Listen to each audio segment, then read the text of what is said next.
reason we were really excited to hold this event, I'm very grateful to the IoD for hosting us today, is that I think there's quite an opportunity in having two major reports on the potential for tax reform come out in relatively close succession.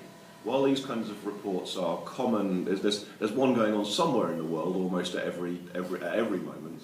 These sorts of major reforms, reviews of the UK tax system, like the Merlease Review and the 2020 Tax Commission, are somewhat rarer. And to have them come out in close succession, we thought was quite an interesting opportunity to look at where there might be common ground, to the extent there's ever common ground among those looking at tax reform, where there might be areas where we can, relative to all the areas where we violently disagree, find some areas where we do agree, and then look at where the differences are and where there might be the most crucial debates in the longer term about how we change Britain's tax system. I think the first thing to say is that I think there's a lot of agreements on the objectives. You know, a simpler, fairer, more competitive tax system, and how important the simpler part of that has become. Never mind, however you want to measure it, whether it's the Tolley's tax handbooks being over 17,000 pages long, whether it's the sheer amount of work that the companies are having to put into managing their tax affairs, whether it's how opaque the system has become and how poorly the public understand tax, which I think is what's driving a lot of the scandals we've seen recently, real and imagined. I think that need for simplification has become very clear, but at the same time, a need to address public concerns about fairness, whether those are problems of perception or problems of reality, the need to create a tax system which is and is seen to be fair. And finally, competitiveness. There is a constantly moving set of goalposts. If you look at the corporation tax rate, for example, I think you look at the numbers and what has been going on here, I think the excellent work the government has been doing cutting the corporation tax rates is actually in many ways just restoring Britain's position relative to the European norm to where it was before sort of Gordon Brown went relatively slow in cutting corporation tax. That is a constantly moving set of goalposts as countries compete for investment, for jobs, for economic growth. Now, the question I think we were trying to address is how, not when we started the Tax Commission, was how we can get away from just constantly worrying about what set of policies will give us a good next quarter of economic growth. I think a debate that's often very, very sterile and can lead to some very poor decisions to prioritise what will work for the next quarter. And instead think about how can we get a tax system that's fit for the next quarter century? How can we get a tax system which will be a positive boon to Britain rather than simply trying to keep up with the pack? How can we get a better, lasting reform to the tax system? I think there are some real similarities in what we found to the Merlease Review.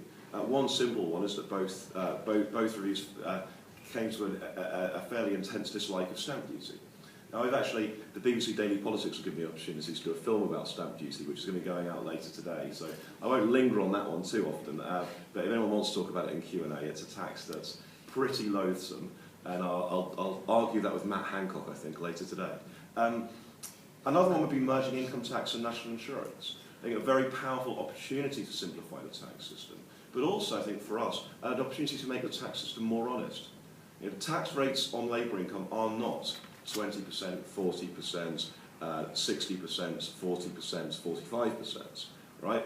They're, roughly speaking, 40, 50, best part of 70, 55, the real tax rates, when you include employers and employees' national insurance, which you should, are much higher. And frankly, we don't think that there's any public going to be served by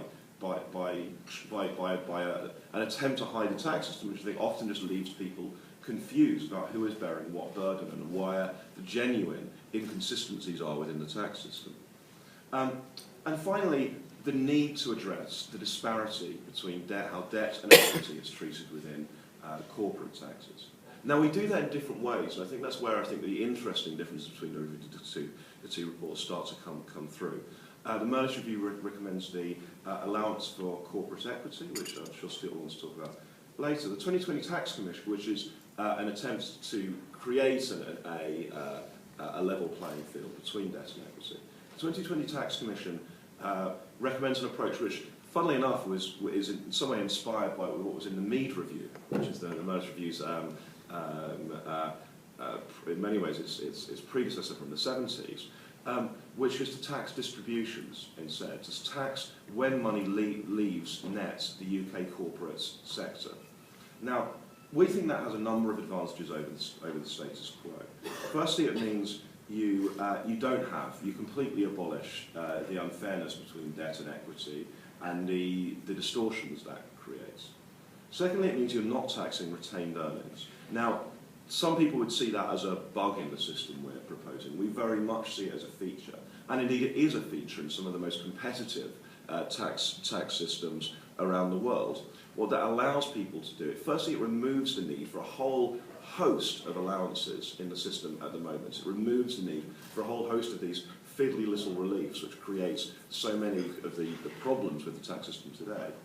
Secondly, it creates a very powerful incentive to invest and to try and strengthen that corporate sector for the long run.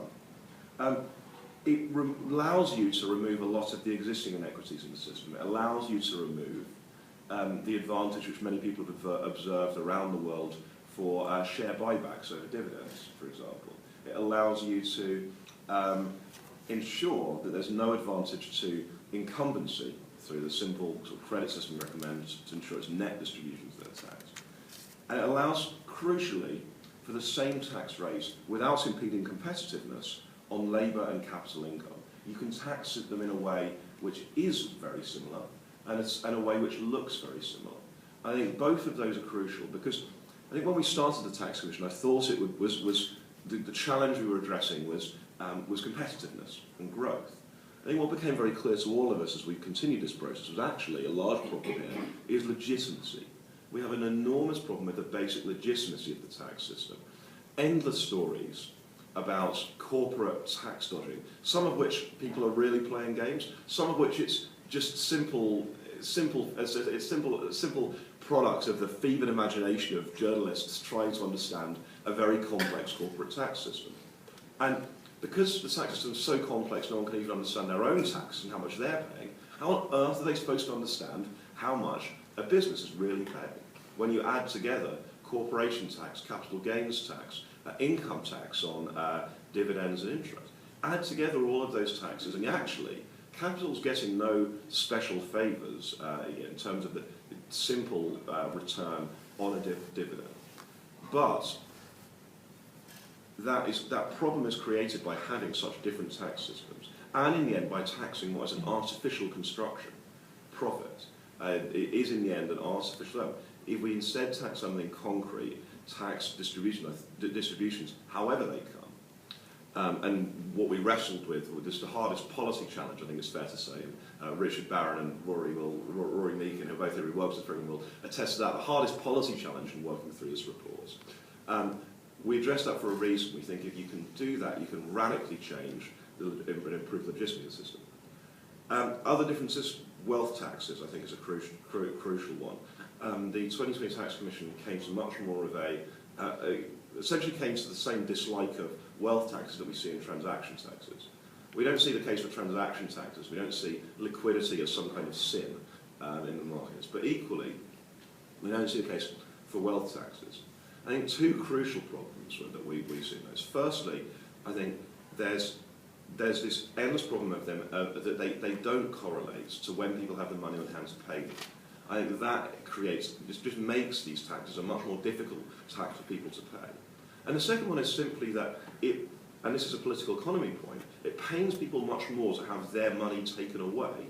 If I come up to you and say, you're going to get £90 instead of 100, that is a much less painful thing to you than me coming up and say, give you £10. You can see this. I mean, in what's happened in what's happened when there's been talk of raids on people's bank accounts in places like Cyprus.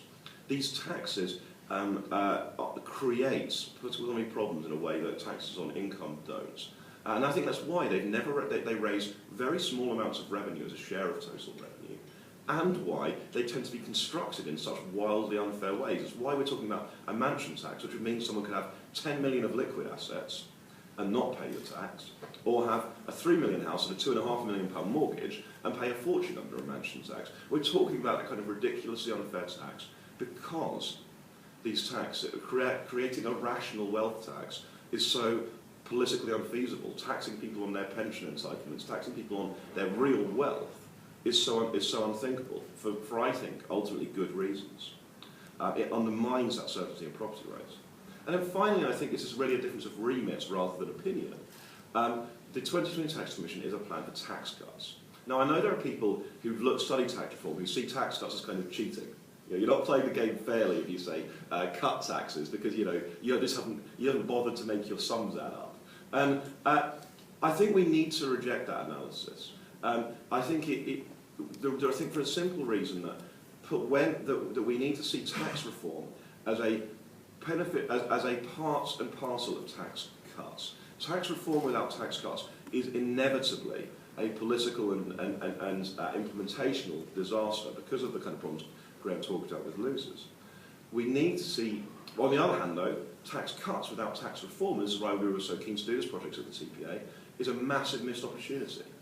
We need to see this as part of the same equation.